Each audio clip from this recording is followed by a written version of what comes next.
Hello, ladies and gentlemen, dudes and dudettes. I'm Matt Burns. I am John Bloor. And I'm the quiet one. James The quiet one. Yes. And this is The Burning Truth. I like that. Yeah. A subtle, nice introduction. It is, yes. I like it as well. This is us, the three of us, talking about things largely centered on, but not limited to, professional wrestling. We do it every week. If you're new, welcome. If you know what to expect, I think it's probably overdue time I did this. The following broadcast may contain discussions which will feature language not suitable for younger listeners, listeners of a nervous disposition, and potentially other listeners. This broadcast may also contain strobe lighting effects. So don't say fuck or bugger. Oh, but Richie, can we say cunt? No, you can't. Behave yourself. Well, that's that done anyway. We did warn you. And we're off. We are legally covered. We warned you. We said there would be language. The fact that there immediately was, well, that just proves the point. But yeah. Yeah, it just means tough. So, warning ahoy again. There will be strong language this week and many soapboxes ahoy because, Matt Burns, what are we talking about? Wrestling! And more specifically, The Royal Rumble! yes, the Royal Rumble. The show which is, oh yeah, it's tonight, isn't it? Yes. Yeah. Ladies and gentlemen, please, I introduce to you the Royal Rumble. It's now time for the Royal Rumble match. You know, that time of the year where you're like, yay! I get to sit here for an hour and I don't get to have a clue what's going on, and that's part of the appeal. Yeah, That's one of the things we've got to talk about, isn't it? Yeah. How they've slightly buggered that this year. It is, but we've also got to talk about something else, another topic that is non-Rumble related, to do with the WWE Network. But before we get to there, we've got two things to cover yet. I assume this is where over the horizon comes the traditional weekly backing of the movements, which we still back. What, bowel movements? No. You said movements. Not them sort of movements. No, I was waiting for Matt Burns to fill us in on which particular movements, not those. I was just about to say the only time Matt Burns has a movement is when he has a curry. This is a serious bit, Irvine. If you could just let Matt Burns talk. This is the serious bit. Yes, it is. But anyway, we digress. I'll just get to it. We've got the fact that the Burning Truth fully, massively supports the Black Lives Matter and, of course, hashtag Speaking Out. Our usual terms and phrases are still in attendance in regards to it. We still agree with all that, in regards to our prior messages that we've stated that, we've always got an open mic available if necessary, just as long as there's no slander. Still stands, and that's all. That's basically everything. Yeah, that's that covered. That's awesome. Yeah. Are you sure? Hold your horses. Well, what can I say? Yay! I was going to say, I don't have any horses. I was just about to say, Irvine's putting the cart before the horse. Wild long face. I mean, he does that quite often, but why particularly this time? Anyway, unfortunately, we had a bit of a message sent to us. Yes. In which somebody was a little bit upset in regards to a certain statement that was made in regards to a quiz that myself and Irvine have attended. Oh, JB. Yeah, you were derogatory about the quiz. I know exactly what I said, and I'm sure I speak for everyone on The Burning Truth here when I say the intention was not and is never to cause offence to anybody, but occasionally, mouth opens before brain engages, and things may be said which unintentionally do cause offence. If that is the case, I, on this occasion and any future occasions when it happens, we wholeheartedly apologise. Please know it's not our intention. We just need to think a bit more before we speak. Basically, what my colleague is trying to say is he meant no offence towards anybody. If it was worded incorrectly, Like I said, that wasn't the intention. Yeah, okay. That's the enough now. intention, as always, with this podcast, this broadcast, this thing, is to make you think, make you laugh, entertain you, and very much not offend you. So, sincerest apologies if you were. We didn't mean it. Right. We're going to have to Either now of us. officially... Right, Irvine? No. Good. We're moving on. Anyway, let's get down to one of the major topics for this episode, because we've already, let's just say, we've already covered our predictions. Yes, they are up on theburningtruthuk.com, the website where you can also read the blog. Don't do it now. You can't concentrate on us talking if you do that, but please feel free to read it afterwards and listen to this episode and past episodes. Yeah. But the interesting thing is about it is, let's just say we are actually glad that we posted it out when we did. Otherwise, part of it would have been completely negated. Oh yeah, because we are on to our first soapbox topic of the week, of potentially all of them. But yeah, I think we should entitle this segment, What Are You Thinking, WWE? Yeah. We all know what WWE are thinking. They're not. Yeah. That's the problem half the time. Yeah, exactly. And the problem that we've got with this is the fact that numbers were... We know what the numbers are. We know that we go from 1 to 30. We know the rules. Yeah. Our issue with it for this year, and in past years, they've done it in a smart way, as part of booking, as part of storyline. You know, made it a bit of a risk-reward criteria, if I'm not mistaken. Yeah, they've had situations where the winner of a match gets number 30, or the loser of a match gets number 1, or both. Which, you know, it's one number.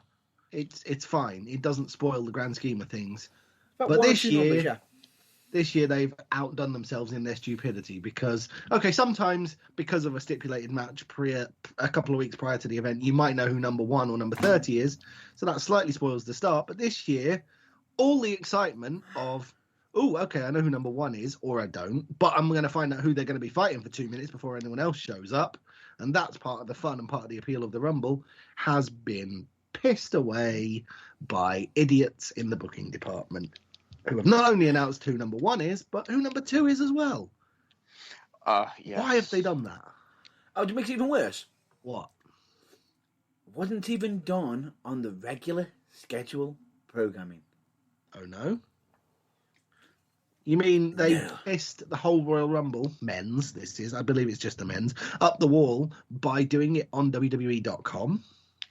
Nope. On Saturday Night Heat. Oh, wait, Sunday Night Heat is not a thing anymore. Oh, okay. Where did they do it? They basically might have actually revealed it on Backstage. The And- 2021 version of Sunday Night Heat. No, it's not even that. Or it's not even meant to be that. And essentially on social media. I saw it myself on social media.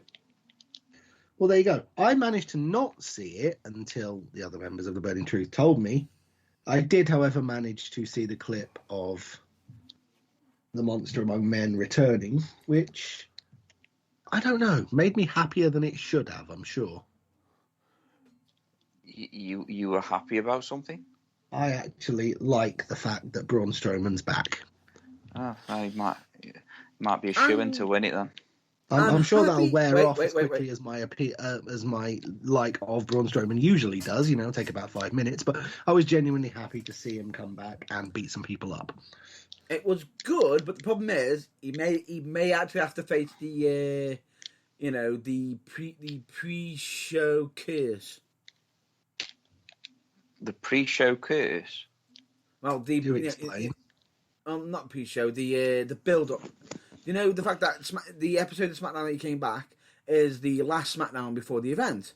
the last fact that live he was show. on top. Yeah. Oh, I get The what you're saying. You're saying basically because he was dominant in the last televised thing before the Rumble, that means he's gonna not do well in the Rumble. Yeah. It's possible. And to make it even more confusing, What? just to break your brain, he returned on SmackDown. Isn't He's a he Raw superstar. Yeah.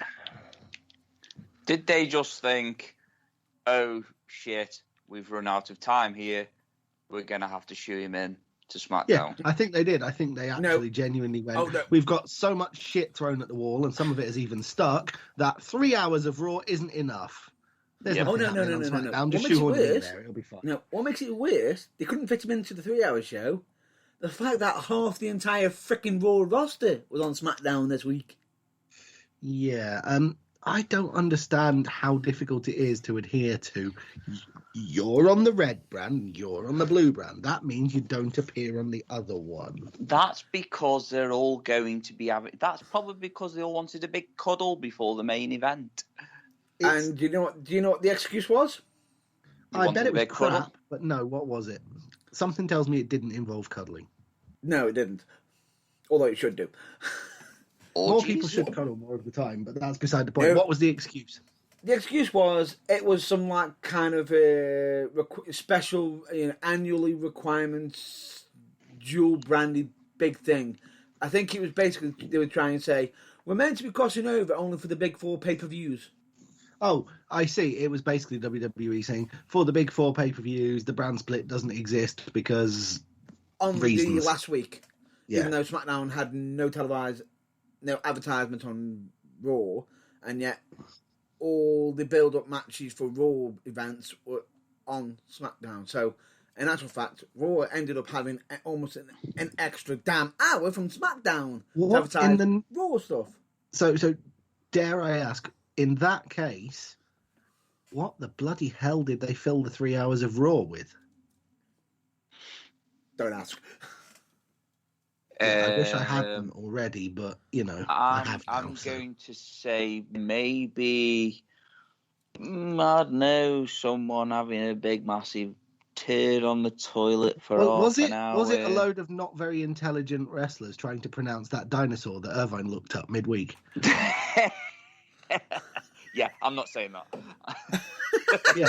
All I can say is it's a TikTok trend. It's a dinosaur. Google it, and we're not responsible for the results, and we're definitely not saying it on air. I think a certain Viking from the Jug would appreciate that one. Oh, definitely. Yeah. Anyway, moving the swiftly. point being is because before we even rant on Raw and touch this, because no, not going there. Well, we've Anyway. only got a certain amount of time for the show, so let's not have an hour rant on Raw. Anyway. Now. Let's move. What we're going to discuss is the fact that for the men's side, and we're going to go back to our original topic, even though I just find it stupid of what happened on Raw this week. Just no, I'm not ranting on that. The supposed entries, the numbers being revealed, it's but like we said, they normally have a match. Nope, we ended up having 1 and 2 spoiled for the men's. And do you know? Yeah. Do you know who it is? We do, unfortunately. We do. But We just in do. case- Obviously, we do. But in case anybody doesn't know, the first entrant is Ric Spoiler Flair. alert! And the second entrant is Norman Smiley. No, I'm kidding. No. Obviously. Spoiler alert! In case Spoiler you don't want to alert. spoil. I'm literally going to. In fact, let me say this one, Mr. Burns. What All I'm going yours. to say is I've now nicknamed him Mr. Quispy. Mr. Crispy. Mr. Quispy. He's crispy. The man whose new catchphrase should be, "Did you order original recipe or extra crispy?" Exactly. Or how do you like your steak? Well done, medium or rare. No, on fire. Let me in! No, seriously, we got a Aye. fire extinguisher. Let me in! He prefers it flambéed. I like a flaming yum. Anyway, Just for let's just clarity. get it out. Let's not beat Yeah. around the bush. It's Randy Orton. Number 1 is Randy Orton. Which is good because I had a slightly unfortunate sort of thought prior to the Rumble that I thought he might actually possibly win. And, well, they've done number 1 or number 2 winning, 15 out of the 30 Rumbles so far, so they can't possibly do it again. So hopefully that's not going to happen. Can I just say they've already done a number 1 and 2 this week? The first number 1 being Raw, and then the number 2 being SmackDown. I like what you did there. It's See very what accurate. I did there? Thank you very much. But yes, and then on top of that, to compound that error, they announced who the number 2 was going to be. And yes. Anyone with half a brain who's watched any wrestling for the last 3 years could have narrowed it down to a field of 3 and probably picked which one it was going to be. Yeah, we all thought that it was going to come down to WrestleMania for that one, but it just turns out that they're going to be pulling the trigger on that one a bit sooner than we thought. Yes. Well, no, it will probably lead to something which will be the paper-thin excuse they need for the match at WrestleMania, which is at least some semblance of sensible booking in advance, which, sometimes that happens in WWE. But we are, of course, talking about Edge. Yeah. Yeah. You know what I think's going to happen, don't you? Please, just I have try. some interesting news for you. What? Irvine. Yeah. Someone says hello. Someone says hello. That could He be is Simon. From the Jug. Oh, hello, Mr. Mandrew. He is none other than the Viking. Has just messaged me separately just to say he's listening in, and I believe it was he's a massive fan of Strowman. Well, only because he looks like him, just with hair on his head. Fair enough. So, does anyone want my crazy idea for what might happen at the Rumble? Yes, please do. Mr. Burns, stop interrupting. You don't like it when JB does it? Shut your cake hole. I should preface this with, if you're going to go with this brain fart, all checks made payable to The Burning Truth, please, Skeletor. Thank you. Yeah, He-Man. So, here's what happens. Both Edge and Randy Orton are fighting amongst themselves. Both get tipped out of the ring by Lashley. This results in Team Rated RKO being reformed and winning the tag team titles from the Hurt Business at WrestleMania. That's actually not a bad idea. You're welcome. I actually quite like that. I thought you might. Mr. Burns, you may now open your cake hole. I think it should be either Strowman or The Fiend. Well, yeah, that's also a possibility for getting rid of them, but no, I just thought that had a nice ring to it, and it actually leads to something at Mania. Idea, fine, I've got no issue with it. I just think Strowman or Fiend, because Fiend probably to get one up on Randy Orton and get back on him. Yeah. And then but at the same time, Hang on. Who knows? Just answer me a quick question here, right? Yeah. The Fiend is now an extra crispy barbecue steak, right? So, is he actually not dead? Is it still the same character, just wearing a slightly black around the edges mask? Or what is going on with that? Yeah, what is going on with that? Is he going to come back looking like Sloth out the Goonies? I don't know. No idea. You have to bear in mind, I don't watch Raw or SmackDown, so I take it there's been no clues given on that either. Well, there might have been, but the problem is WWE's how they're doing it. They're probably relying on everyone to be, let's do nonsense and see if they figure it out. Well, that normally works with Wyatt, but in this instance, I think some straight answers were probably more sensible. I feel as though Wyatt had his idea and WWE's gone, no, we're going to do something more convoluted and more crazy. This seems to be what happens with most of the ideas that Wyatt has, to be honest. Yeah, and all the ideas that Wyatt has are absolute gold, obviously. Because Agree. He's like one of the most original characters this century. You're not supposed to agree with me anymore, JB. I thought we had this conversation before we came on live. Well, it's if you're not going breaking to the all internet. is wrong. nothing It's like but the butterfly sense. effect. It's like the butterfly effect. My God. Well, all I could say then is stop talking sense, and then I'll have to disagree with you. That's better. I can agree with that. I just get the feeling that Mr. Burns is the odd one out this week. Slightly, yes. What, all by myself?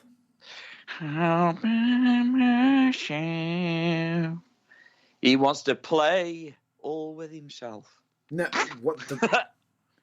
Nope. Mind out the gutter. Right. Moving on from that swiftly. Back on. I'm going to have to cover the surprise entry, the numbers again. Yeah, we we've haven't got quite to... finished with that yet, have we? No. Yeah, Let's wrap it yeah. up. No, let's get on to it, because this bit, this one, okay, the number 1 and number 2 roll, fine, I understand, at least it's got a bit of history, as in, they've got a feud going on. Yeah, it's stupid to reveal the numbers beforehand. I would have liked to have just heard the music and gone, that's sensible. But yeah, the two people actually, it makes sense that they'd be fighting each other, so they can have that. The number 30 spot for the women's. Yeah. I don't know why it was between those two people. I don't know why they want to be number 30. I don't know why WWE are determined to never actually adhere to logic and have the freshest and last guy in the Rumble, or girl, win the bloody thing. But it ain't going to happen this year. Hang on. Can I just put your brakes on? Let me explain my thoughts on it, because since I brought it up. Yeah, that's fine. Go for it. No, I want to know who it is first before you start waffling on. That's what I was just about to get on with. He's getting to that. Give him a minute. Oh, for God's sake.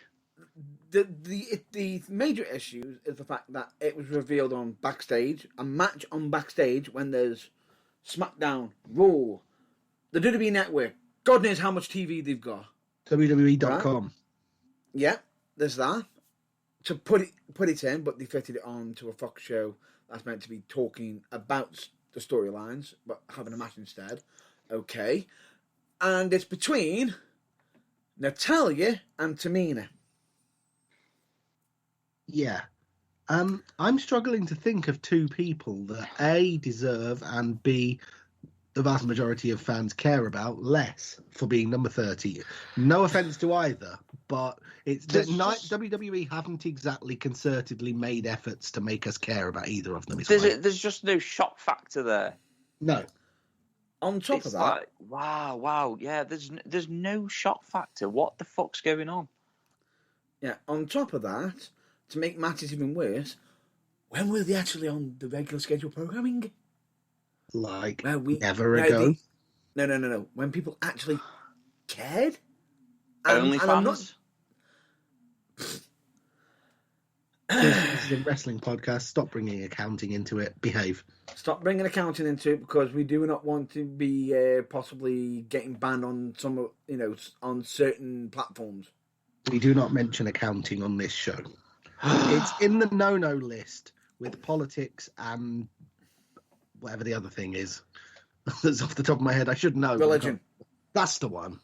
Anyway, back to where we were. The point being is, I'm not disrespecting Natalya because of her history, or Tamina because of her history.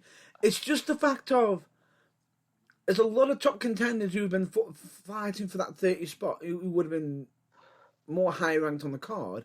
And instead, we've got two people who haven't been on the main roster for quite some time. And then to even make it even worse is the fact that it was just, we'll just shoehorn it in. Yeah. It is a bit rushed, a bit shoehorned, and a bit pointless. But shall we look on the bright side? As bright side? Yeah, at least number 30 isn't Lana. No. Because the very idea that she's coming in last and she might repeat what happened at Survivor Series and accidentally win the Royal Rumble. No, I don't even want to go there. Just block that thought from my mind. We already know one person who's got that theory that it might happen, but on a bigger scale. Yeah. But we won't talk about that. That's on the blog. But anyway, point being is, it just seems a bit silly in we need to move on from this one. It seems a little bit silly, but yeah, we do need to move on. So I think to wrap up, revealing numbers beforehand, silly. Yes. Let's hop on to the next topic, which is the surprise entries for the Royal Rumble. The annual surprise of hearing the music hit of someone who you thought was now an accountant. No, not that kind. Or an estate agent or something out of wrestling completely and who's Police come officer, back. Fireman. Yeah, who's come back for one more nightclub owner, you name it. But someone who you didn't expect to be there, and you can pop and mark out like an 8-year-old briefly and go, yeah, it's nice to see them. Oh, they've gone. Tatanka. Yeah. Good example. I can't think of another one. Now you've dumped that one on us. I can think of a few. Godfather. DDP. DDP? Yeah. Bang. I thought he was no. One of Mick Foley's 7 personalities. Oh, yes. However, we've also got to, who knows? We could even have a shock surprise and have Seth Rollins back. We could also have Becky Lynch back, but doubtful. Yeah. It could also be... Go on. I was going to say, literally anyone from the past and from the much maligned, but frankly, we wouldn't be where we are now without it, Divas era in the women's match. I know we've had lots of them in the last couple of years, but there's a few that haven't made an appearance yet that might. Do you know what? I'll tell you something. I actually have this very, very, very strange, horrible feeling in the pit of my gut that Dunk the Clown is going to make an appearance. Well, awkward. Bearing in mind that the Gobbledygulak made an appearance at Survivor Series, it's not out of the question. Yeah, so now it'll be the Doinkly Gulak. Yes. Yeah, but anyway, point being is... Because he gets the best jobs, you see. He really does, yeah. Right. But then again, we've also got to discuss some of the ones where people will sit there going... They'll go, yeah, huh? As well. What, as in, yay, they're here, but why are they here? Oh, no. Or, no. Oh, no, they're going to hurt themselves. Like if it was the Iron Sheik. Yeah, no, we don't want this to happen. Yeah. them ones. Because as much as I will say, for one of them, they were brilliant in their industry that they were made famous for, didn't exactly make the popular before they had time off. Oh, are you talking about the infamous and nearly always doesn't live up to its expectations celebrity entrance for the Royal Rumble? Nope. Oh, okay then. I was speaking of... Because there may be one of them, and it could be anybody. Maybe, but, well, probably not Snoop Dogg, but we'll not get onto that. Oh, no. God. Well, if it is Snoop Dogg, let's face it, he's probably just going to come in a Just Eat t-shirt and give people pizzas. And if he does make an appearance, good Lord, do not let that man on top rope. Okay. The man I am with pointing the the finger at you, 2.4-inch AEW. pythons. I am pointing the finger at you, AEW, for that abysmal. I have not seen, but every fibre of my being is screaming, don't want to see. We're straying. Cannot unsee. Anyway, back to everywhere. What I'm saying is the fact that Ronda Rousey can make an appearance, and if you remember the last time before she left, she upset a lot of people. Yes. Quickly remind me why, because you've scrubbed it from your mind. The fact that when she left, she turned around and says it's nothing but stage, it's fake, blah blah blah, and this is why she was still under contract and still is. Until the first night of WrestleMania.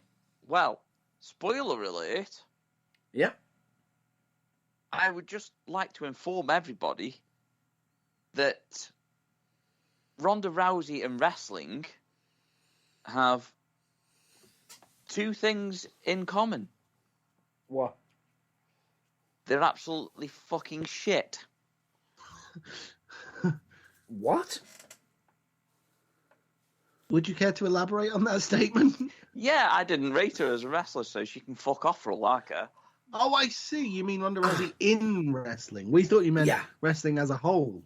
Massive miscommunication. Yes. I was just about to say miscommunication there, because I'm doing a wrestling show with two my yeah, this is and why I've we just were turned around and confused. said, We were like, hold on. You talk about it every week and you think it's shit. What is there something you need to confess to us? Do you need to go and have a lie down? No, I What's said going on? WWE and Ronda Rousey have in common. Well, lately, WWE. Yeah. Well, there you Yeah, go. Do you know what I'd just like to see if Ronda Rousey does come back? I'd like to see her come straight in, make a beeline for a certain person who she's genuinely got a large disagreement with, choke them out, and then just flip the bird and leave. I like how you say large.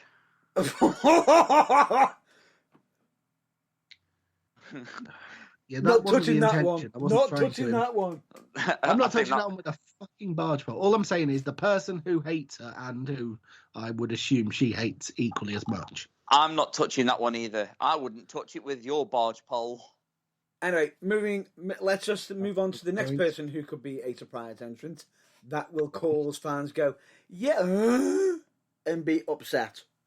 We'll go, yeah, oh no. Yeah. Go on, who? He is the former reigning and defending. Not Bork Laser. Yeah, pretty much. Bjorn Bork Laser. Yeah. The problem is with that one is if he comes in and wins it, that will just set everybody off. Literally, it will be the last Royal Rumble anyone that is over the age of 8 ever watches. Pretty much. And especially if he won it. Oh my God. Can you I can imagine? only think of one person who I'd like to win it less. Can you imagine if he actually came in and won it? Yeah, I could genuinely only think of one person in the entire history of professional wrestling who might win it, who I would like to win it less. Go on. And that would be someone who a certain Mr. Bork Laser had an absolute stinker of a match with at WrestleMania 20. Well, that doesn't narrow it down a fucking lot. Yes, it does. At WrestleMania 20. Yeah, don't forget, I wasn't watching. Refereed by Stone Cold Steve Austin. And no, he's the also biggest in a pop match. of the entire 25-minute match was when Austin slammed both of them after the bell. I didn't watch it. Stop where you are. Stop where you are. I didn't watch it. I'll give Irvine the biggest clue here. He's against Drew.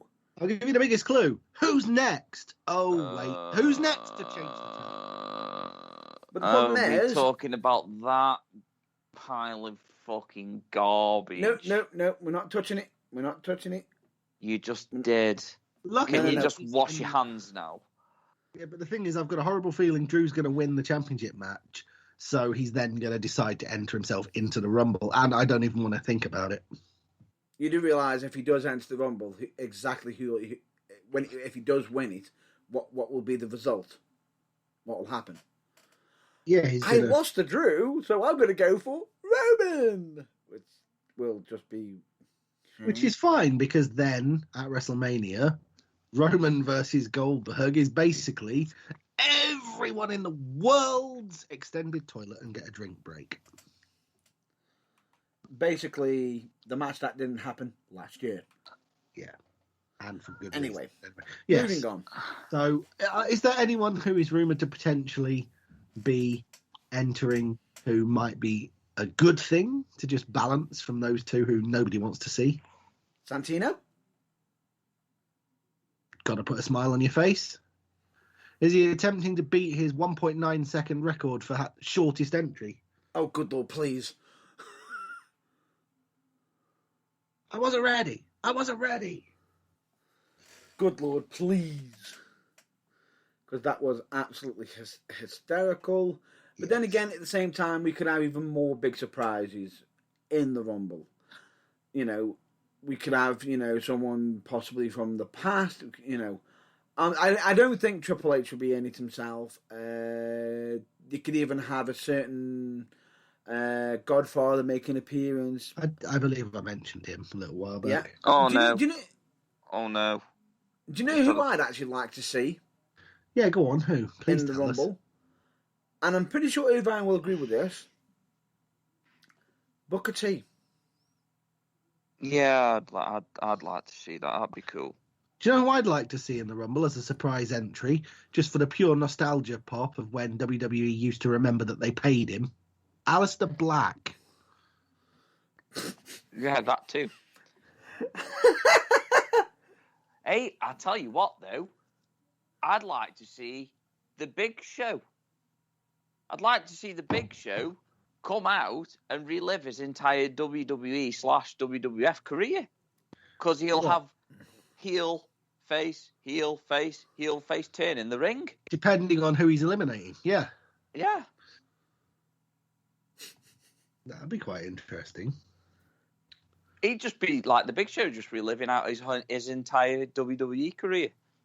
Here's a nice thought as well. Do you know who if at some point they have a situation in the Rumble where more than one member of the Hurt Business might be ganging up on people? Surprise entry to eliminate them all? Mark Henry. No, he can't because he has an injured leg and is on a scooter. This is a shame. I was just about to say, they did that whole thingy with... Didn't he do that Randy whole thing Orton. with Randy Orton when he was actually fucking, quite severely injured? I did not remember that, but yes, fair point, they did. Well, to be fair, honestly, it was a nothing segment. However... Which is probably why I forgot it, but yeah, it did happen. If Mark Henry did enter, I would pop for it, especially if he did a certain move that a former WWE superstar used to do, and not his own finisher. Please elaborate. It's the person he's been arguing with on Twitter, but we'll leave that there. Would this happen to rhyme with bareback? Potentially. Oh my God! But we won't be mentioning that because we don't want certain people to get upset. Yeah, we don't want to get sued by a massive Mardos, bald-headed little whining cryy baby, who people mistake for Simon Miller. Yeah. Not saying that Simon Miller is a big whiny. No, far from baby. it. All round good but guy. a certain person. Simon Miller looks like the kind of guy that I'd walk up to and give a big, sloppy, wet kiss and a cuddle. Well, there you go. And then whisper gently in his left ear whether he wanted the spoon or not.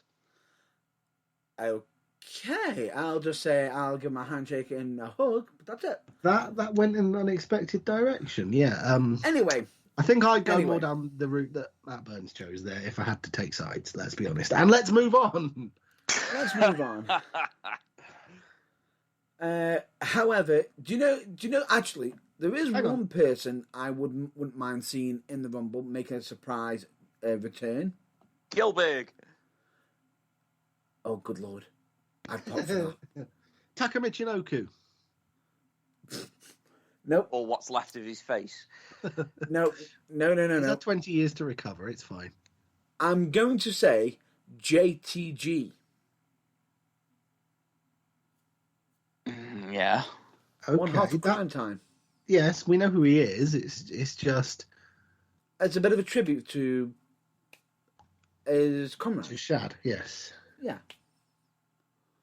That would be a feel-good moment until WWE shat on it by getting whoever was the biggest heel bastard in the ring at the time to just throw him straight out again, because they can't let anyone have their moment, ever. But then again, bearing in mind the fact that with JTG, he was on the books for many months untouched until he answered his phone on the was it Total Divas? I think so, yeah. Answered his phone and then they realised he's under their employment and got fired. Yeah, because they probably were going through a list of phone numbers. Not fired. Who even is got that? released. Yeah. And then immensely, hilariously, had his bio picture on his Twitter profile shortly after that. His face with a cartoon voice bubble coming out of it going, "Where's my Legends contract?" Yeah. You know what I want to see? I want to see a really fucked up finish to the end of the Men's Royal Rumble So Vince McMahon literally gets So you want him explosive to come down to the ring and diarrhea. actually explodes like the guy in the Monty Python film with the wafer thin mint? Well, I was thinking more so along the lines of he gets explosive diarrhea, explodes out of his chair from round the back, goes literally duck walking / pace walking / Vince walking. I've just shit myself, Vince McMahon walking, Yeah. dive into the ring, and then I want to see, severely crippled Vince McMahon lie on the floor and No. turn around and say, "Start the match, damn you! I've on my fucking quads." Oh my god! Unexpected hilarity moments in Royal Rumble history. That's right up there. That is one of the best. I think it was in our group chat not long ago, wasn't it, Mr. Burns? Yes, it was when he blew out his, I believe it was his cart, as due to the finish of the Royal Rumble involving Cena and Batista went completely, both of absolutely, them botched erroneously it. wrong. Yeah, I was just about to say it. Literally, you couldn't have timed that botch finish any better. And the fact that you have him walking down absolutely livid and upset. But anyway, we will need to actually move on. We do. Because we've still got 2 more subjects to discuss. Yeah, and time is moving on. So what's the next one? The next one involves the WWE Network. Yay! Your home of everything WWE's ever made, including all the stuff it wishes it did. Yay, Now, the one I can't afford. You're working now. Give it a month. Anyway, the point being is, with this one, the news is the fact that the WWE Network, the distribution for it in the USA, in America, has been sold. Yes. And I'm going to have to pick unfortunately, I've got to name the company. And I'm guarantee you someone's going to be making a reference to D-Generation X at some point. I wonder who you could be referring to. Right. All I'll say is the company in question is owned by NBC, I believe, but the actual company is called Peacock. Yes. Named, of course, after the bird. Get your minds out of the gutter. My mind wasn't in the gutter. It's the first time for everything. Even though I've seen the internet pretty much to state, what does Vince love? But we'll not go there. Yes. Yeah, I was just about to say, if we were actually going to touch on that one, I had a fair few things that I like to say about that. Yes, but for legal reasons, let's not. Needless to say, it means that the distribution and, selling rights of the WWE Network in North America is now under the control of Peacock. Anywhere outside North America, however, it remains as it was. So for those of you listening where we're all based in the UK, nothing's actually going to change. Nah. Potentially, but the problem is with it is we don't know exactly if they're going to be able to air it live on the during in America during that time. We don't know exactly the distribution, but all we've heard that is supposedly that under the Peacock's control is that the subscription fee should be reduced. Hey, no one's going to complain about that, because we all know how well reducing the subscription fee worked for Powered 4 TV, formerly Turnbuckle TV, don't we? True. But the thing is about it is, what's not very clear, and we don't know exactly, is this reduced price, is that on top of the WWE subscription? No. Is it actually in total? We don't know. It's not. No, the thing is, I think what they're saying is they can put it down to $6 or $7.99 a month because WWE can afford to take the hit in income because of the fat check that NBC via Peacock have given them for the privilege of that Peacock running the network. Yeah, that's fine. But anyway, the point being is, okay, that's fine, but it just seems a bit unusual the fact that they've sold it so quickly And for me personally, if they're selling the US distribution, when are they going to be selling the UK or other countries? And the question is, if they sell it to, let's say, BT Sport, for example, does that kind of tie them into being on BT Sport forever? Potentially. You know, because it's like, well, we own your back catalogue, so you have to be on our network now. Or will it just become the case that, let's say they want to renegotiate and Sky offer a better deal and they want to go back to Sky? Does that mean Sky now have to pay more because they have to buy the network rights as part of the deal? I don't know how it's going to work. No idea. But the point being is, we'll have to wait and see. We will. If it comes round to it. But it just seems a bit unusual for myself. It's just, what's the end game? Well, we know the end game is the fact that they try and get as much money out is as the bottom possible. line. The problem is this WWE's way of saying that the WWE network is a complete failure to them, or not?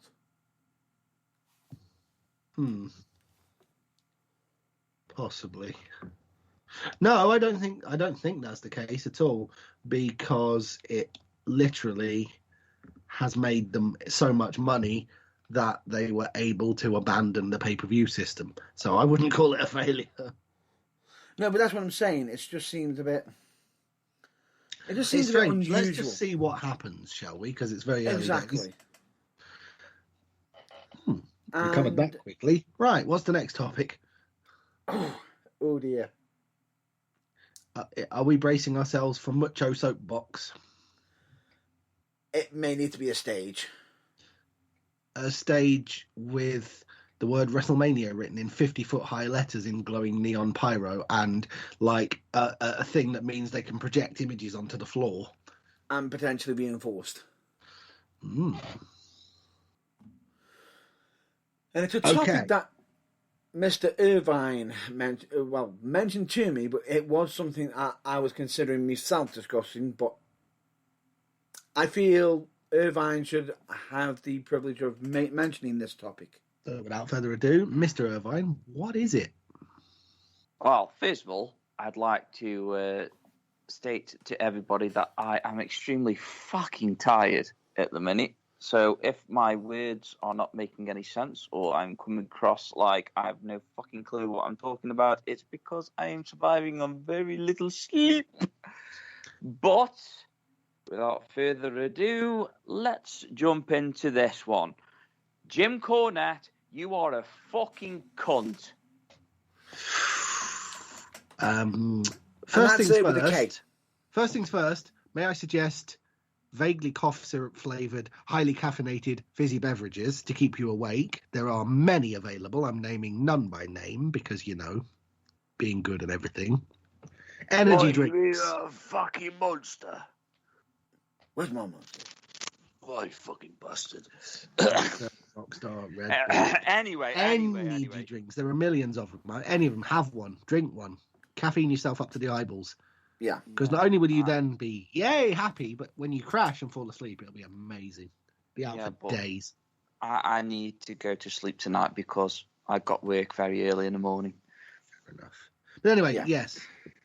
Talking energy drinks aside, back to the point. Jim Cornette. Dear. Jim Cornette, you are an absolute fucking weasel of a man. 99.9% of shit that piles out of that man's mouth isn't comedy gold, isn't genius, isn't funny in the slightest. In fact, actually, it breaks our cardinal rule, which is don't be a dick. Don't be a dick, yeah. He is kind of... I think we discussed this off air before we started. He is kind of the Piers Morgan of wrestling, isn't he? 99.99% of the time, you hear what he says, and you're like, "That's a bit unnecessary, a bit, hurtful or whatever." And 1% of the time, you might see something he says that you agree with, but that doesn't actually condone all the other shit. But here's the thing: that is hateful or just plain wrong. Here's the thing: I come up with stuff that's like on the nose, You know, I'll call you a cunt if you're a cunt. I'll call you a twat if you're a twat. I'll call you whatever name. I'll call under the you sun. out if you take advantage of people. Exactly. Yeah, we're all the same. So, when it comes down to Cornette, it's not just what he's saying, but it's also the context. It's also his mannerisms. Do we just get the impression that he's trying really, really, really, really too hard to be shocking and to try and provoke opinions out of people, and he's run out of legitimate ways to do it, so now he's just offending people? Yeah, exactly. And it's like that. There's a Facebook group on Facebook, obviously, because I called it a Facebook group. Exactly. I'm fucking tired. Get over it. Deal with it. Good. They're fine. Anyway, so I see it pop up all the time. Now, I don't follow this group, but it irritates me every single time because it keeps popping up. And I blocked it twice, and it still keeps coming up. It's called the Cult of Cornette. And one letter out from being accurate. Well, yeah. And I see some of the people that support Cornette, and I just look at him, and I'm just like, what the fuck is your deal? Without going into any details, because the things are on the no-no list that we can't talk about, but you just get the impression that certain people who like Cornette are also fans of certain other things that just make us rational, sensible thinking people just go, yeah, no, you're a dick. He's a cunt and so are you. Yeah, I was just about to say, they also break the cardinal rule of don't be a dick. Yes. So, I mean, I've completely tried to ignore Cornette for a while, and this just takes the cake. And I know... If you can possibly say it without getting yourself in any hot water, what particular thing has he said that's made it impossible for you to ignore him and remind what a piece of shit he is? Allow me to explain, because Jim Cornette can get away with fucking murder. He says some right fucking shit. So I'm just going to put it out there. I don't give a flying fuck if it offends anybody that supports Cornette and what he says. I couldn't give a flying fuck. I don't give a shit. Gets me in hot water. I don't care. No, so the point is, straight out, we don't want to offend anybody else, but frankly, the kind of people that like Cornette are probably going to get offended anyway, so...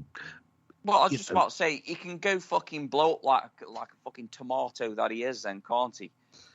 He literally looks like one of them fucking tomatoes that's like googly eyes fucking glued to his fucking face. You know what I mean? It irritates the fuck out of me.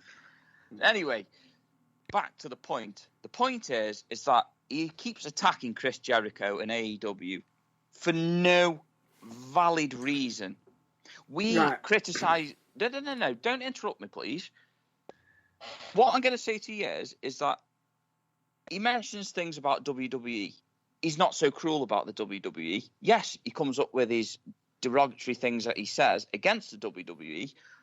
But when it comes up to AEW, and this is not me coming across as a fanboy, but this is me coming across as a rational thinking human being, is that when AEW does something that's actually a bit better than WWE, Jim Cornette criticises it to the stage where it's not funny anymore.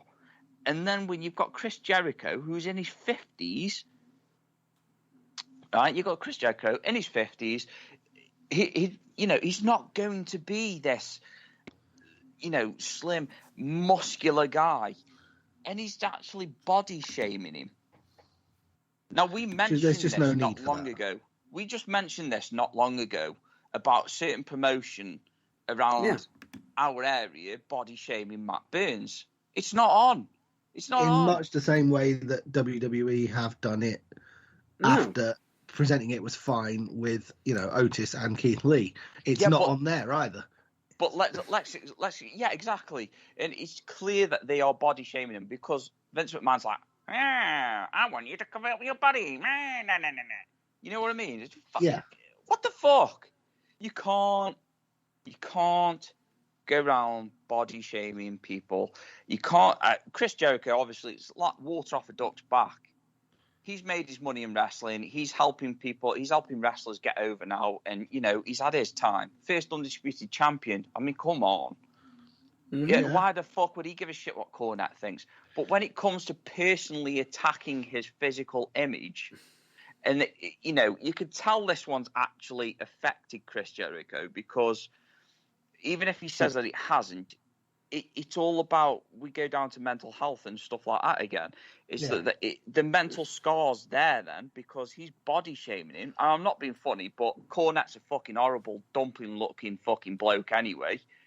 And, you know, he's that fucking... He literally looks like... Be careful, because what you don't want to do here is No. I'm just going to say this now. Fuck Cornette. Fuck him. He's a cunt. I'm not saying we understand. That's not what I'm saying. We don't want to get into body shaming either, but frankly, how can we put this? People in glass houses shouldn't throw stones. Yeah, exactly. Okay, then. Right. Yeah, let's put it like that if we want to be fucking princesses about it. Can I just interact here? Seeing as I've been quiet for most of it? No. Because I'm just going to be putting me 2 cents in now, because from time to time I'll say with Cornette, he has been right about certain things about the infamous VFR person. We know who that is, and his hatred. Yeah. Yes, Yeah. I'll agree with that. But at times it can be a bit out there. Now, this is the point where I'm definitely agreeing with Irvine in regards to this. The fact that he's body shaming Chris Jericho, and I thought it was a bit. It was the fact of, like, when they do something good, he literally criticizes them. But then when something went wrong with Chris Jericho, I mean, he was all over it. Like, he made sure to point this out. He's not a spring, you know, and everything. Yes, we know that he's not a spring chicken, but to body shame him is not the best either, because, like Irvine was stating, mental health is still massively important. Because, and in case if anybody wants to sit there and say, well, Chris Jericho wasn't affected by it, you sure about that? Do you know him personally? Are you sure? No, you don't even have to even know him personally to know it's affecting him. Yeah. Because he did the move that he was being shamed for, which was the lion salt. And then on the next episode of AEW, after that segment had gone out by, you know, from Cornette, Chris Jericho deliberately ended the match with that move, which he hit perfectly. And he deliberately, as he did it, put a smirk on his face right aimed at the camera. Deliberately, as if it was almost like a bit of a screw you. Which is the ultimate response to most of the garbage that Cornette comes out with. But the point being is, he had to respond to it, which, in a way, I know what some people are saying, you know, that could have bothered him. Not necessarily. That could have been his way of sticking the middle finger up at him, saying, really, you won't go down that road? Now, the point being is, the fact is, Jericho's had to address it in such a way during a match. Yeah, but it's not the first time that he's addressed it, though, is it? I mean, look at that, the body shaming. He felt the need, after he'd had a training session, to post a fucking topless picture of himself, just to prove. And then you've got people on the cult of Cornette that have got, like, a picture of Homer Simpson when he literally pegged his skin to the back so he looked thinner at the front. And I just don't find it funny. It's just, it's not funny. There is absolutely no need for it. I just don't find it funny. I mean, I've got a very warped sense of humour. I've got a dark sense of humour as well. There's a difference between a dark sense of humour and just being blatantly offensive to someone, just for the sake of trying to score likes on the internet. And frankly, for far too long, Cornette has been trying to score likes with the lowest common denominator, just taking pot shots at, here's an idea, Cornette. I don't particularly like AEW. I don't watch it. I'm not a big fan of the product. I don't really think it's a rival to WWE. Do you ever hear me mention it? Do you ever hear me come on to this particular platform that I have and go, yeah, shoddy broadcast, second quality wrestlers, yeah, I don't like it. They're all fat, or something equally derisory and, you know, pointless and just done for clicks. No, I don't do that because I've got more common sense and self-respect. If you've got nothing nice to say, shut the fuck up. Yeah, thank you. On. No, this I don't like AEW, so I don't talk about it. Take a leaf out of my book once in a while. which is why I want to make sure to put out, across the fact that he is. I am actually siding with Irvine in this. Yeah. The fact that he should be following rule number 1 Of Progress, The Burning Truth, and life in general. which is translation. A dick. Yeah. Anyway. But yeah, I think we are all wholeheartedly agreed it's long overdue time that Jim Cornette shuts up and goes away forever. It's potential. It's just he's always going to have his rants. He's always going to have his followers. My advice is, for me personally, try not to focus on him too much. Just if you don't like him, just ignore it. If you ignore him long enough, he'll go away. But anyway, shall we move on? Shall we? Yeah, I think that's more than enough on that. Yeah, so move let's on move before on I blow a gasket. to. Any non-wrestling topics you want to cover for this week? I am currently in the background watching the Daytona 24 Hours because I'm a massive motorsport geek. That's been immense fun. Yay, the motorsport season started again. So over the next few months, I'll have more of that to talk about in the non-wrestling topics. But for this week, I think I just want to say one simple sentence. Lewis Hamilton, sign a new fucking contract. What's wrong with you? Any topics you'd like to cover, Irvine? I can't think of any. I've got one quick one, which is to basically check out the blog for this week. The blog on The blog. theburningtruthuk.com. Yeah, Written this week by myself. Matt Burns. Yes.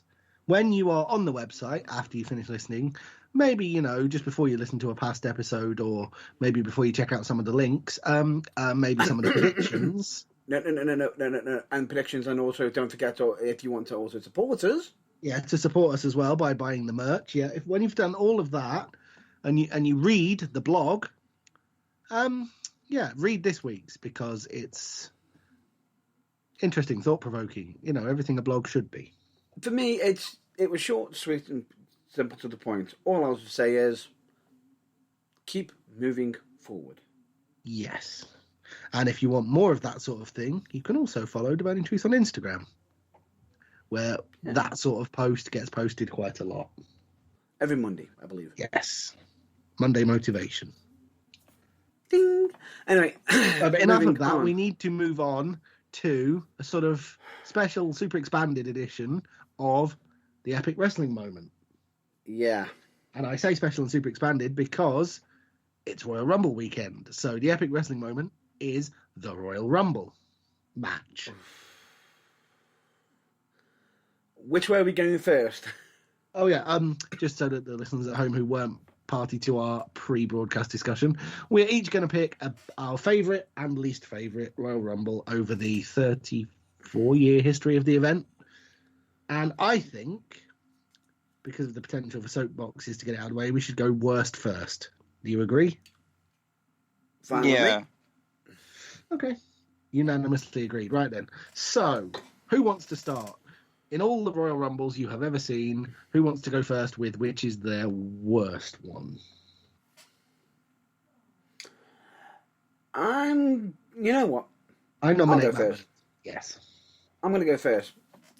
Go For on. me, the worst Rumble, and I have a feeling that someone's going to jump straight onto this immediately as soon as I say and the reason why, Right.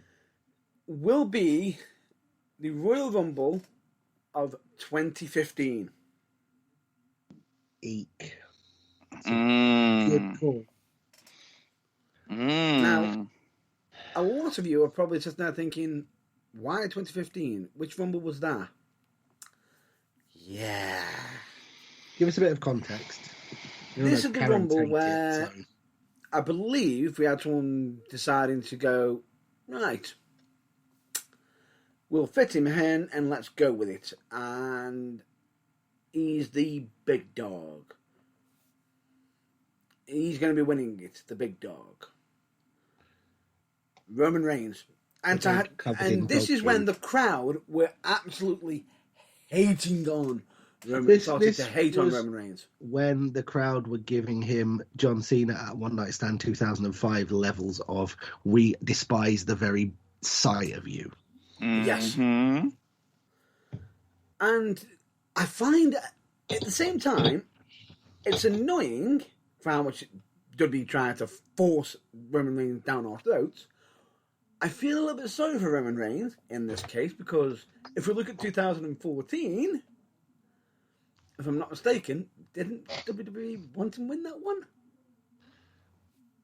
I don't recall, but probably. Oops. But anyway, Yeah. it goes to show a whole year can make a change. But anyway, Yeah. the problem with this one is the fact that you knew it was bad. The fact that when he won it, you've got the crowd boo.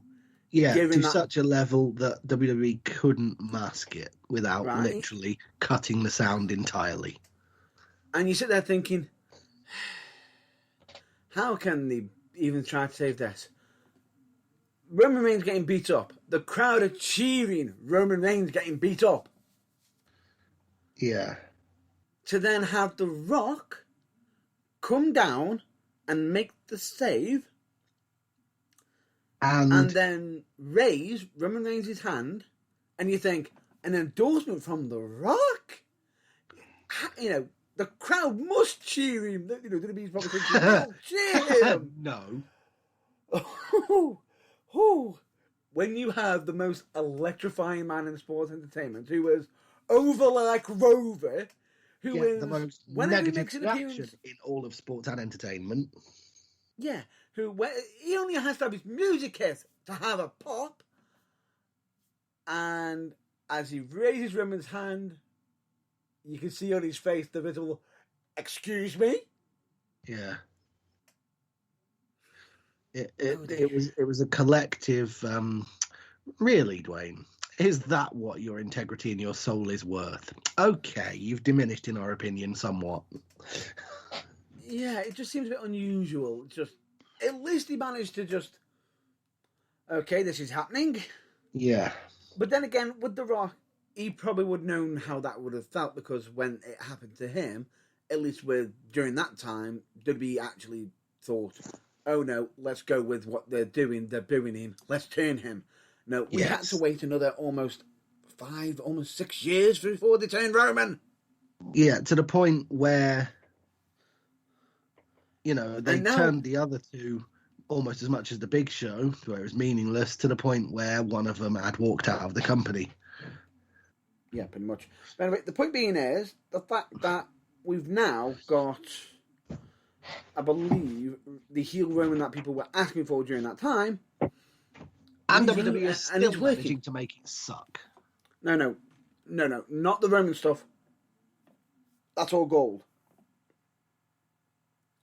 I think that's all gold. Opinion, but fair enough. What about you, Irvine? What is your worst Royal Rumble ever? Exactly the same. Same reason? Same reason. I disagree Wow. with the Roman Reigns stuff at the moment, though. Apart from You agree with me? So, the only disagreement I have is that the Jey Uso stuff was not good. Was fucking terrible. Agreed. But now the storyline has come full circle, even though I don't believe he deserved a second match. But you got one anyway. But there you go. fair enough. You know, But- you got like the whole angle as he's come round to helping his, his cousin. You know, it's just it's better. It's better this way.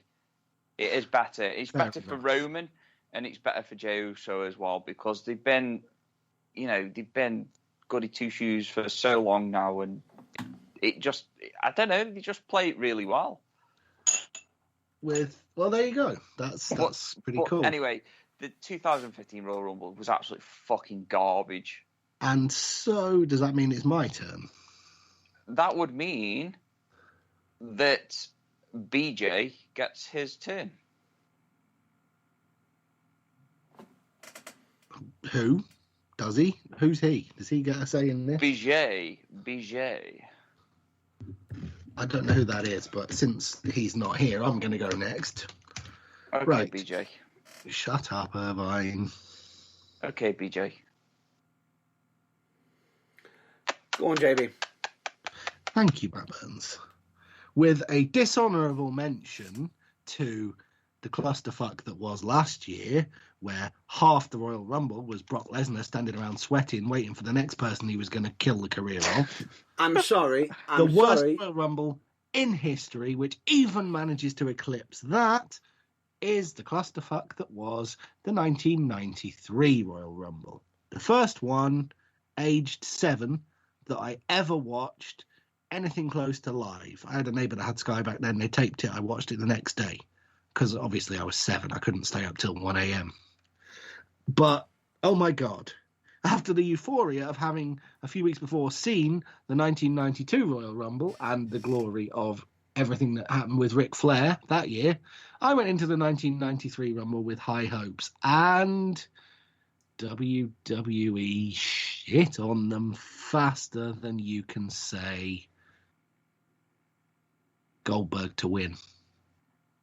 Seriously. It was an awful Rumble full of, well, the best talent that WWE had to offer at the time. No disrespect there, but it was dull. It featured the debut of Giant Gonzalez, which, as we all know, didn't exactly stand the test of time. And it had the worst finish, I was going to say ever in Rumble history, but it was the worst finish ever, because even Vince McMahon popping both his calves trying to get the match restarted has a bit of comedy value. This had none. Really? Yeah. The finish of the match, the last 2 men in the match were Yokozuna and Macho Man Randy Savage. Macho Man Randy Savage was obviously unable to eliminate Yokozuna, and so hit him with a flying elbow and tried to pin him in a Royal Rumble. Is this the same Yokozuna that wasn't even from Japan? Who was a member of the same family as Roman Reigns and The Rock, yes. And he's actually got a bit of a coverage on the WWE Network right now. Yes. Yeah. Yokozuna, who at that time weighed 550 pounds and who the Macho Man couldn't have thrown over the top rope with the aid of several large rockets. However, he hit him with a Macho Man elbow, tried to pin him, and from the kick out from the pinfall, Randy Savage threw himself over the top rope and was eliminated. And as a result, Yokozuna won. I have a bit of a Need I go any further? I have a bit of a theory why that happened. I'm sure you do. I would love to hear it. Because Macho Man was suffering from Macho Madness. I think you will find that is as viable and sensible an answer as you're likely to get on the subject, but it really, the fact that he caught himself a little bit on the top rope because he didn't quite jump at the right time and he had to literally hang for a split second and then force himself over just made it worse. But the whole Rumble was underwhelming, and that finish will possibly go down in history as one of the top 5 worst match finishes in WWE history. And that, ladies and gentlemen, is why we say don't smoke crack. Especially if you're on the WWE committee. You do realise that wasn't his first pin attempt in a Rumble match? I do. And so, at least semi-logically, from a point of view of, well, I've got to try something. I can't get him out the way that is intended over the top rope. So can they let me? Can they bend the rules for me here? Because I've got a massive uphill struggle. It kind of made sense, but it also didn't and was stupid. And the finish was preposterous, even to my 7-year-old brain at the time.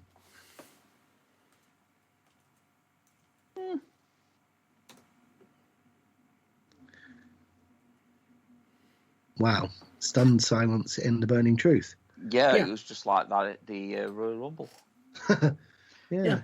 Anyway, moving on. Yeah, so that was our least favourite. Who wants to go first with their favourite? I think JB should. Me again?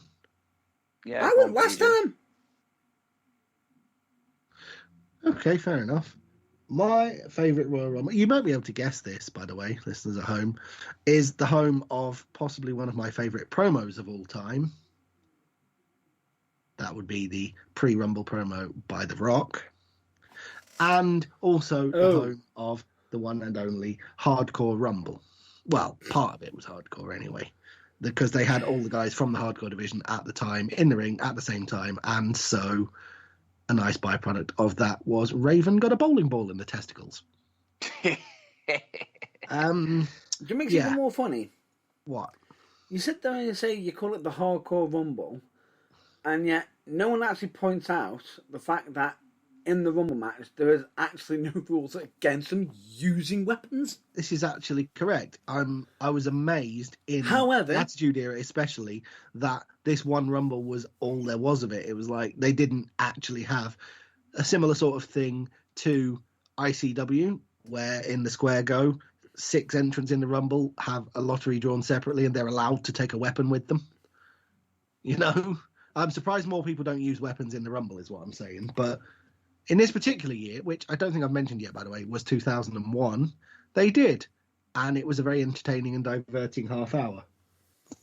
In what was overall a great Rumble, dominated by Kane when he set the, at the time, record for the most eliminations in one Rumble with 11, and eventually won for the third and final time by Stone Cold Steve Austin. Oh, hell yeah. Oh, hell yeah. Which actually is actually another record on the Rumble. Most number of wins, yes. Yeah. And although he almost had most consecutive wins. Yes. Almost. But anyway, yeah. Also led to JR, not you, at the end proclaiming loudly and for all to hear on commentary, this has been JR. Royal Rumble 316, which it absolutely had, and it was epic. Right, that's mine. Irvin, what is yours? Mine has to be the Royal Rumble 2000. Ooh, close. Okay. So, mine's just not because of the Rumble itself. It's more so along the lines of the rest of the matches that were on the card. You know, Kurt Angle and Taz. Yeah. I was going to say, is the Rumble itself actually the one where, in the subsequent intervention afterwards on Raw and stuff, it was determined that actually, officially, if we go by the books of the rules of the Royal Rumble, the Big Show should have won because both The Rock's feet hit the floor. Yeah, but we all know that doesn't come into effect because he's doing the Rock Johnson. Yeah. And I also believe that was actually the reason for the clarification of both feet touching the floor, because WWE tried to claim that only one of The Rock's feet did, contrary to all the photographic evidence. And video evidence. Yeah. But it's more so like the time when Roman Reigns speared Brock Lesnar through the fucking cage and won the match. No. Brock Lesnar. Oh, no. That wasn't... Yeah, I know what you're saying. It's but that's what I'm saying. The controversy. I'm trying to explain that the controversy is what makes it so good. Sometimes it's like you bring. It's like he threw Steve Austin through the cage and allowed him to win the cage match. Valentine's Massacre. Because he broke the side of it and Austin sort of fell onto the floor. Yeah, Valentine's Massacre. Yes. But then, you know, like I say, anyway, the Royal Rumble 2000, it was a good time for me as well when I was into wrestling, because I just thoroughly enjoyed the product back then. So I was really, really into it, and nothing has come close to it since. For me, personally, nothing has come close to it. So, well, like I said, for me, the 2001 one is better, but that was the same era. It was the same basic product, and not much has come close for me since either. So I totally exactly. Coming from. So it's like you had the birth of, you know, tables matches, TLC matches came from there. You know, Royal Rumble 2000, and there was actually a stellar display of tag team wrestling. Mixed in with hardcore wrestling. Yeah. at the same time as it being Intergender matches. moderately safe, intergender matches. You know, it's just Royal Rumble 2000, which just is the epitome for me of the Attitude Era. Well, in the same way that 2001 was for me, yeah, that's pretty cool. So, What you know. about you, Batmans? For me, I'm going to be adding on my own little words for it as well. I'm going to have to agree with Irvine. Oh, sorry to interrupt, but I also forgot about the infamous Cactus Jack and Triple H. The street fight in the pre. Yeah. Wow. Yeah, if anybody hasn't seen it, go back, watch it. It's awesome. Anyway, continue. And if anybody wants to know any interesting facts about that match, just look up the WWE series Untold series with involving Mick Foley and Triple H in regards to that match. Because out of interest, just for anyone who's recently watched NXT and seen the last woman standing match between Rhea Ripley and Raquel Gonzalez, that's where they got most of their ideas from. Some of them. Although they probably didn't have a pail of wood involved. Oh, yeah. Yeah, you know exactly what I'm referring to there. Yeah, we know. With barbed wire around it. No. It wasn't any barbed wire, but if anybody wants to look into it, nasty. Yeah. All I'll say to you is a credit to Triple H. He also showed how much of an true entertainer he was, and how much it goes to show how much adrenaline works. Oh, absolutely. But anyway, point being is, it's not just that. The fact is, I believe you did you cover Taz choking somebody out? Yeah, Kurt Angle, Taz, in a singles match. It was like Kurt Angle made his debut. Was it the year before that he made his debut? 2000 Rumble, yeah. Mm-hmm. No, not Angle. He made his was it at Survivor Series or something like that? Kurt Angle's with Survivor Series. Taz made his debut. That was at it. Royal Rumble. Yeah, that was it. Because there was all this hype, and only a few people knew that Taz was making his debut.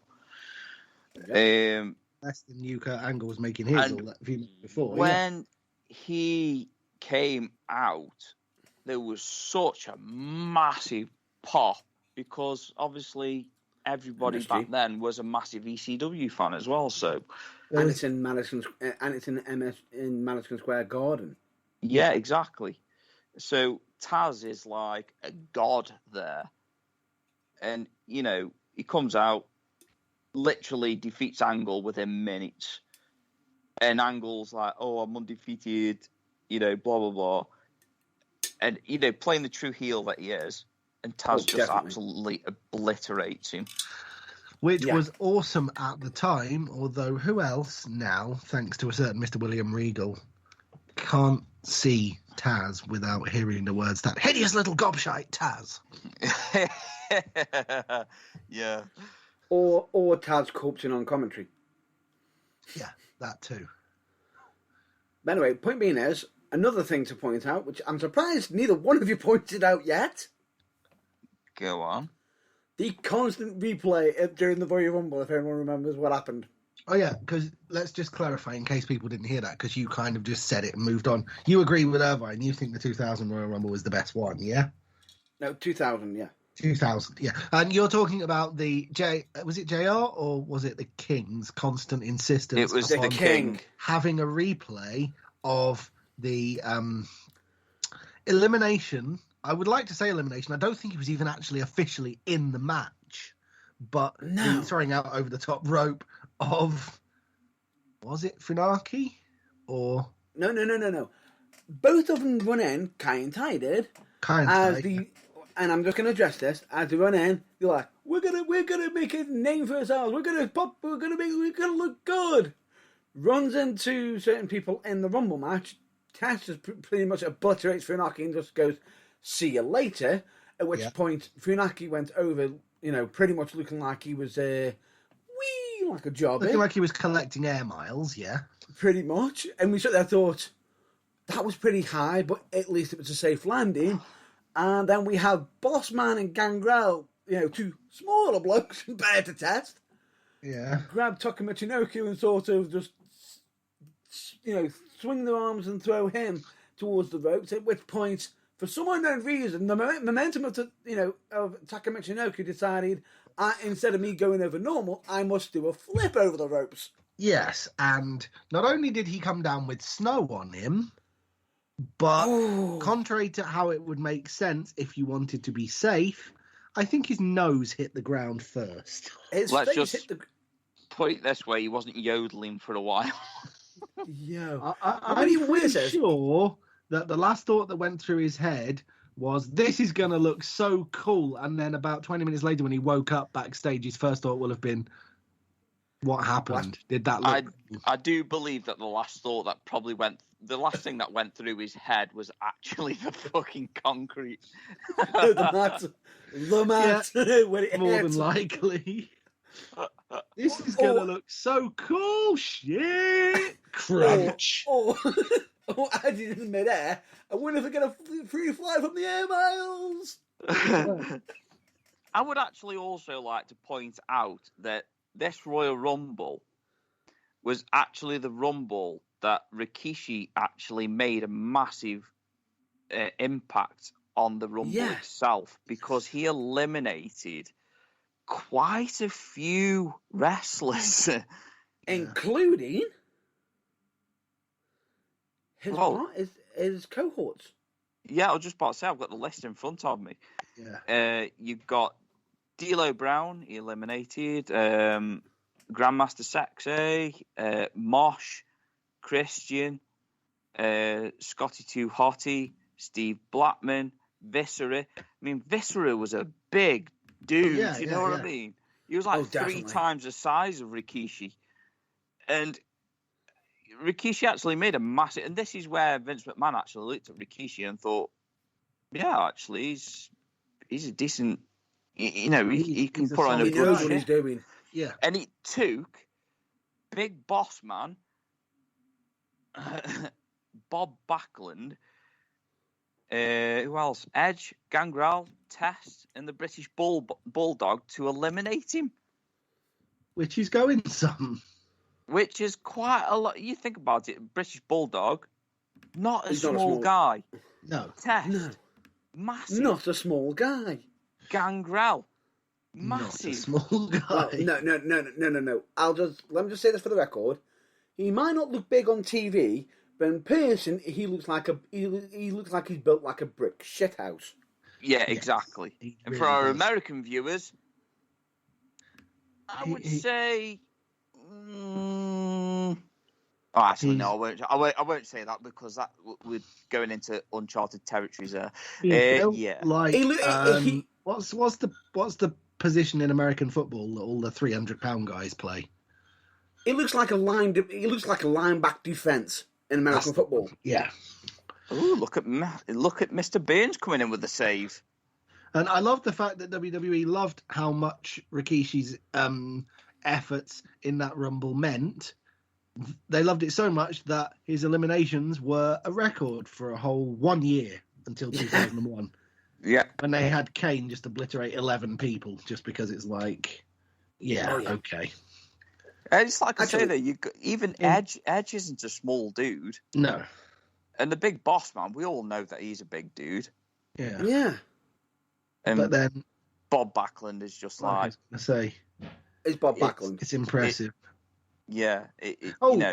Speaking of Taz as well, in 2001, after that epic start in 2000, his 2001 Royal Rumble, at the hands of Kane, lasted 10 seconds. Yeah, I was just about to say, epic moment 2000, epic fail 2001. He came in, threw 14 punches, all of which Kane completely no-sold. Kane picked him up, sat him bodily on the turnbuckle, swung a right hook, and sent him into the first row ringside. No way. But in 2001, for the record, Kane managed to eliminate Raven, Al Snow, Perry Saturn, Steve Blackman, Grandmaster Sexay, the Honky Tonk Man, The Rock, Taz, Albert, and Crash Holly. Oh, as well as Scotty 2 Hottie, although for some odd reason he needed The Undertaker's help with that one. Yeah, just but I know why. I'm pretty sure that he was just showing off for something, and he tried to attack both of them, and they just looked at each other, looked at him, and then just threw him over. No. It was a sort of the Double Hurricane choke slam trying he to choke attempted. slam the Big Show kind of moment. Yeah, Yeah. No. He tried to double choke slam them, and you see them both look at each other, and you just see Undertaker just mouth, "Are you serious, bro?" I remember. Yeah. Which is just absolutely phenomenal. But Yeah, it's just brilliant moments like that make Rumbles for me. Yeah. However, I think it should be 12, personally. 12. Yeah. Okay. Why? Because he put the fear of God into Drew Carey. Well, technically, he didn't eliminate Drew Carey, but I'm pretty sure he made him shit himself, so that counts. Pretty much. Yeah. So that should count. Yeah, I just about to say he eliminated himself, didn't he? He literally Yes, because Kane jumped over Kane the top put the rope fear of rather God than into him. have anything to do with Kane. And he tried to bribe him. Yeah, So, he did. this is supposed to be part of a gimmick where the man was burnt severely as a child, so he's that ugly he has to wear a mask, and he's literally petrifying, and you're trying to bribe him with something that he doesn't fucking need. After the backstage skit pre-Rumble, when Vince McMahon has just told Drew Carey he can have a spot in the match, and he wanders into the dressing room, sees Kane in the background, and says out loud, "Who's the goofy guy in the mask?" Not a good thing for increasing your life expectancy, that. Yeah. I'm also just trying to remember the other thing. What makes it even more funny is Kane has a lot of interactions with celebrities. Yes. If I'm not mistaken, I'm trying to remember the person who he was famous for, the celebrity he ended up tombstoning. Pete Rose. There we go. That was the one. Yeah. I couldn't remember it for the life of me. I was just thinking to myself. So yeah, there you have the best and worst of our Royal Rumbles. If you have a favourite, which is either the same as one of ours or different, and you'd like to say why, as always, all the social medias for The Burning Truth are available. Get in touch. Yeah. And also, just to close, before we do the finish and the plugs and get out of here, we need to mention the 2004 Royal Rumble. Because for reasons that we won't go into here, it's been kind of politely airbrushed from history due to who won. And I think that's a damn shame, because it is actually one of the best Rumble matches from start to finish that WWE's ever put together. And it's such a shame that, because of that little fact of who won, we're not really allowed to talk about it anymore. We sort of not, but at the same time, it's not just because of WWE. It is a divisive one. No, the match itself is only divisive because of who won. From start to finish, the Rumble itself is actually one of the best examples of the art form of a Royal Rumble match. And if I was to honestly say to people, pick three that you could watch, it'd be 2000, 2001, and 2004. They're like the modern Royal Rumble in a nutshell. But, yeah, unfortunately, WWE likes to pretend it doesn't exist. And that's a shame. I mean, do you know what? Do you know why I don't what like happened the 2000? and who won? I understand, but sorry, carry on. No, I just think the one thing I can't, get through my mind is like 2000, 2001, 2004. I based the 2000, 2001 as a whole event rather than just one match defining the actual. Oh, I see. That's how I'm defining my best Royal Rumble, because obviously you can't forget about the other iconic matches that were on that card as well, other than the Rumble.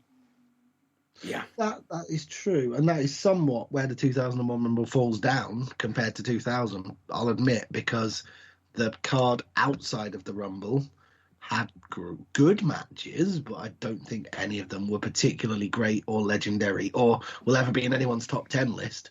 Yeah. It's like I say that there are some terrible ones Yeah.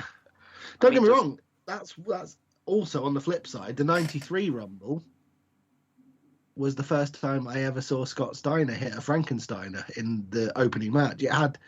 And it also had, I think, the Big Boss Man against Bam Bam Bigelow, which was an amazing match. But the Rumble itself let everything down.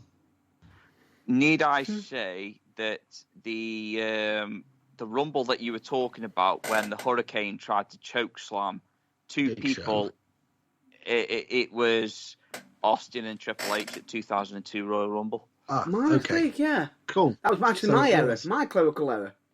There you go then. That's all good.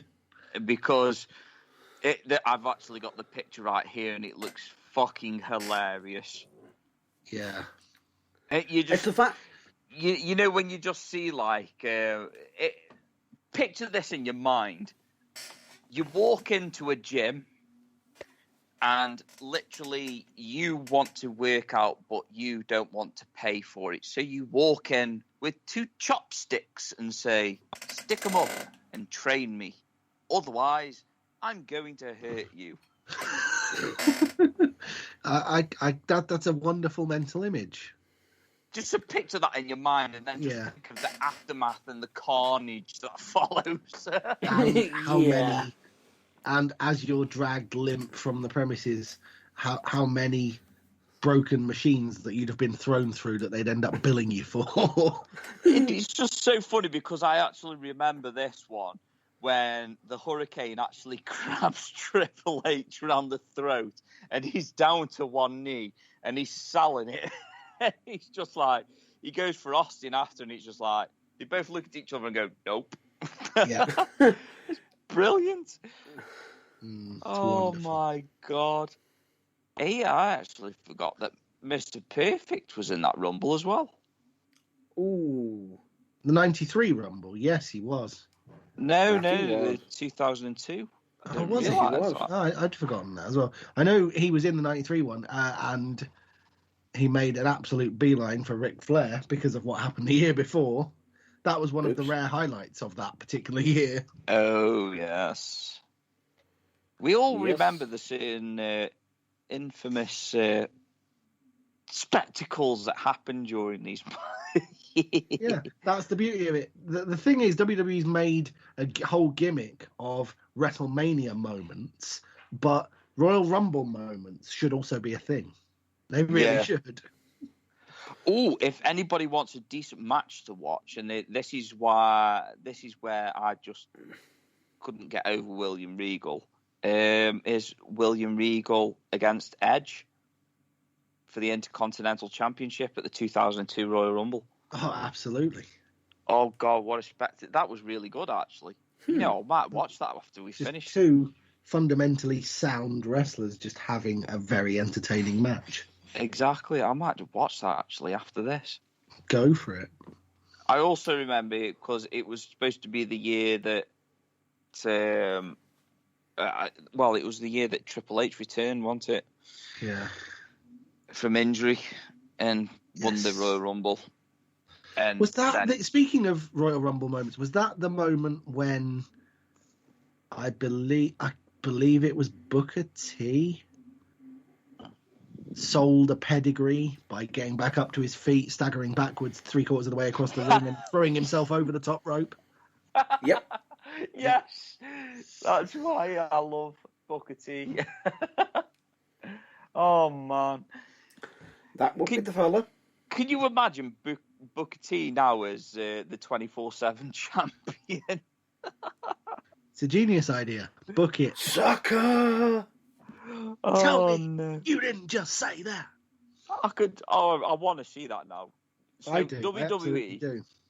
WWE, if you want to sell more titles, the If you want to sell 24/7 titles. Yeah, replica 24/7 titles. We got 2 words for you. Booker T. T. Thank you very much. And all checks made payable to the Burning Truth. Please. Thank you. Yeah. See, there's another stellar idea I've had this week. For someone who's tired, you're coming up with them far too often. I think you're cheating. Yeah, I think I need some paracetamol just to wind me down a little bit. Possibly, He might be possibly. googling. He might be Google. Googling. Oh, Googling. Damn it! He did it. He did it. He did it. He did it. He did it. Right, and on that bombshell, we hope you've enjoyed our little stumble through the history of the Royal Rumble, and we hope you enjoy watching it later. But Burns, do the plugs. We need to get out of here. Actually, we don't do the plugs yet because we've got to discuss what we're covering next week. Ah, crap. Yeah, that might be quite important. What are we covering next week, Matt Burns? Next week, I'm going to pass this over to Irvine again. Shit, you caught me. What are we covering next week, Irvine? Give me a boot up the arse because I really need it. You don't Drop him a very unsubtle hint. Are you that tired? Yes. Yes, I am. But I still want to entertain the masses. I'm pretty sure it'll probably sink into your head in any minute. Just say one word that'll tip him over the edge so he can remember.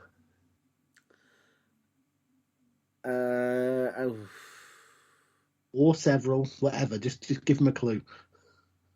I believe I might have already gave a clue already. Yeah, but we can't remember. That's the point. Give us another one.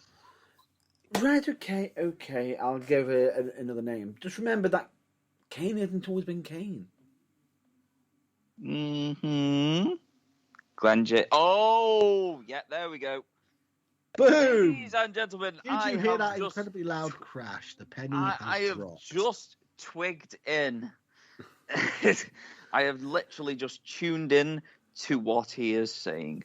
Next week's topic is, and it might actually be a long one because it's quite funny. Funny or stupid, ridiculous wrestling names. Ridiculous wrestling names. What? We're not on about gimmicks. We're not on about gimmicks. We're on about names. So, if anybody has any that they know of, send them to us. We will cover them if we find them hilarious enough or idiotic enough. We will cover them next week, and you may even get a shout out with it. Yeah, not? Who knows? You might even find that. In all fairness, we just hope that when we are doing it next week, you find them humorous. Really? I like what you did there. Really? What? Really? Really? That was class. I love it. Right. I had to. Wonderful. Anyway, so next week we're talking about stupid wrestling names. That's going to be it. I'm just going to jump straight into the plugs. Do the plugs. Do the butt plug. Are going to be the fact that please follow the UK Way, also known as UK Wrestling Alliance. We, of course, also recommend you check out charitable organisations like Change for Health and Wellbeing, Change for Recovery Radio, Mind, Messy for Mind, and Donna Louise Hospice Care for Children and Young People. Please, the information that they have on them websites can be massively useful and could actually end up, helping somebody out in a massive, glorious way. We, of course, also recommend you check out the lighter side of professional wrestling, be it either Botchamania, you're welcome, Matthew, Wrestle Crap. Nice one, RD and Blade. And, of course, OSW Review Lads. And in case if anyone wants to know what the OSW stands for, Old School Wrestling. Especially including the segment of What Bar. But anyway, we'll move on from that. We also recommend you check out your local wrestling promotions, be it either FCW, Future Championship Wrestling, United Wrestling, Future Shot Wrestling Academy, I believe Academy Pro Wrestling, Barracks Wrestling Academy, Fallen Star Wrestling, Venom Wrestling Federation, Wolfen Pro Wrestling, and many more. Any I've missed off? I can't think of any because you've caught me on the hop. But if there are, there's a very convenient app that you can look them up on. So there you go. Oh, and the best part about it is it's free. Yeah, it's free. Which is called Babyface Wrestling app. And that's where you can also follow your wrestling promotions and, of course, also follow any wrestlers on there. Yep. Including Matt Burns, if you are so inclined. I can say it, but he can't self-promote because that's just cheeky. Even though I've just self-promoted UK Way. Yeah, that's enough self-promotion. You don't need to do it twice. That's fine. But anyway, moving on. I'm going to give out an extra shout-out to a certain quiz that I normally attend, but unfortunately I haven't been able to attend for a few weeks due to being busy on The Burning Truth, which is, I believe, would be Alice Who the Quiz is Alice, which is on I believe, Facebook, if anybody wants to check that out from time to time, or wants to just have a check out some of the questions, give that a bit of a check out. I cannot believe they called it that, but respect to them for going through with it. Excuse me, I think it's brilliant idea. I just said respect name. to them for going through with it. I wouldn't have had the nerve. I'd have chickened out and called it something less good, but the fact that they went through with it is good. Oh, definitely. Definitely. But anyway, one thing I will point out is if anybody wants to check out all these links, we've actually got them available on the website, which the website is www.theburningtruthuk.com. And let me just point out all external links on there. We cannot be held responsible because we do not control their content. Indeed. Much course, like they do not control ours. Correct. We can also find us on social media, be it Facebook, Twitter, YouTube, Instagram.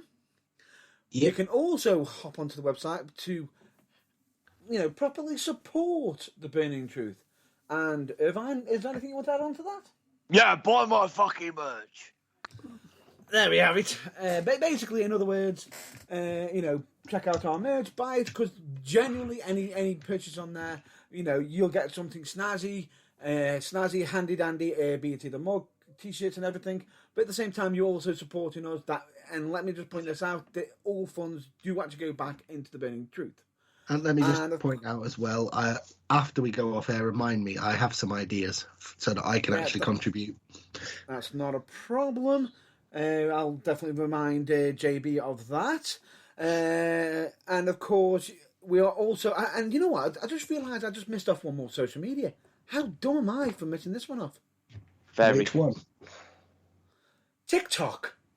Oh, TikTok, the future, by the way. Yeah. The newest social media platform for a couple of us. And, it's the future. If you know someone who knows us, it's great. Follow us on Even there, better. because the sooner one of us, hopefully all three of us, but the sooner one of us gets to over 1,000 followers, we can do a TikTok live of The Burning Truth. Yay! Just another way that you can interact with us. So, that's the aim. Let's get it done. Why not? But anyway, aside from that, you can also listen to past episodes of The Burning Truth. And where can we hear them? Either on the website, be it either on Spreaker, Spotify, iTunes, Deezer, Amazon Music, and of course, Google Podcasts. Google Podcasts. Yes. He's never going to let me down on that one, is he? Well, not considering you fucked it up earlier, no? You kind of made a rod for your own back there. Yeah, I thought so. But anyway, never mind. It was a big juicy rod that went straight up his bum and into his back. Now remember, please follow rule number 1. Anyway, what? Let's Don't just get back to sexual it. innuendo when Burns is trying to be serious. That's rule number 73. No, actually, I think No. That's 69. That's no. What rule did you just say? 69. No, not you. I said rule number 63. 63. Yeah. So Is basically nobody will be eating any. What was it? Nobody will be eating or ordering any online cookies while on the air. Oh, for fuck's sake, man! You literally got that as a rule. Fuck! I need to cancel my order. Damn it! It's all right. It's all right. We'll be off air before it arrives. Just chill. Right, don't worry, guys. I've just erased it out the rule book. It's amended. No more cookies, holy fucking monster. It's been amended. It's redacted. But don't forget, the rule book is a bit like the last time the Conquistadors appeared on WWE television. There's Rule 67 and Rule 69, but Rule 68 called in sick. Or it was gagging. No comment. We'll move on. Anyway, the point being is, let's just move on to our wrap-up, which is basically where we sit there and talk about mental health, where we actually always state to everybody it's okay to be not okay. Yes. And asking for help is not a weakness. That's and you end up finding out there's more, that people care for you a lot more than you could ever know. Even the ones that don't know you that well. You never know. Anything else you want anyone to additionally add in at any point before I continue on the rest? No, just thinking I think our aim's been a lot better this week. A lot better than a toddler pissing in a toilet. I don't even know how to even... Let's move You on. and me both. Let's move on. Let's move on. I'm going to state the quote from Tom Campbell, which is never compare your behind the scenes to other people's greatest hits, but also give a bit of a quick message to Tom Campbell. Happy birthday, Tom Campbell. Oh, sorry, were we supposed to join in? Yes, happy birthday. Yeah, because I don't know who this person is. You ever watch Cultaholic? Well, no, no, sorry. I will now, though. Translation, we now know Irvine lives under a rock, or doesn't check on YouTube. Is anyway. mayonnaise an instrument? No, Patrick. Anyway, we'll move on. Make yourself a priority once in a while. It's not selfish, it's necessary. And if you can be anything in this world at this moment in time, especially, please be more kind. And failing that, what's rule number 1 of Progress and the Burning Truth? Please continue. Go on. Don't be a dick. Yeah. And of course, the last message that we're going to put out, please be excellent to each other. Yes. And until then, until probably next week, where we'll be covering some hilarious names, we hope you all stay well and stay safe, and hopefully check out your local wrestling promotions, or give a call out to any family or colleagues you haven't spoken to, or friends you haven't spoken to in a long time. But until then, I've been Matt Burns. It has been emotional. I've been John Bloor. And I've been the pain in your ass, James Irvine. And on that signing bombshell, off. And on that bombshell, it's time to end the show. So until next week, go away. And if anybody does get that reference, just send a message to us, and we'll hopefully say you got it. But until then, catch you later. Ta-ta now. Bye-bye then. Sweet buzz.